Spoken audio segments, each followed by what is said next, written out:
Vienas įdomus kultūrinis faktas, kuris mane tikrai nustebino. Tailande gimus vaikui jis dažnai yra prižiūrimas visų. Turiu omenyje nesvarbu, ar tai 12 metų pusseserė ar močiutė. Dažnai nutinka taip, jog vaikus užaugina seneliai, o tėvai išvyksta gyventi į didmiesčius, tai yra dirbti ir užsidirbti. Didmiesčiuose gyvenantis pasiturintys tėvai taip pat neretai palieka savo vaikus seneliams, netgi kai išvyksta gyventi į kitą šalį, o vėliau vaikams paaugus juos pasiima atgal. Vaikui sulaukus pilnametystės jis laikomas visiškai atsakingu pats už save. Todėl tai, kas mums gali atrodyti sunkiai suprantama, kad tėvai palieka savo vaikus auginti kitiems, Tailande laikoma visiškai įprasta. Tėvai dažnai atsiveža vaikus tik per atostogas ar šventes.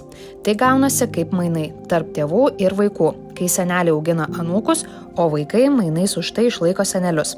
Tai yra priimtina ir dėl to, jog vidutiniškai Tailando pensija tesiekia 15-20 eurų per mėnesį. Kaip jūs vertinate tokį vaikų auginimą? Jums tai atrodo kaip stigma ar normalu?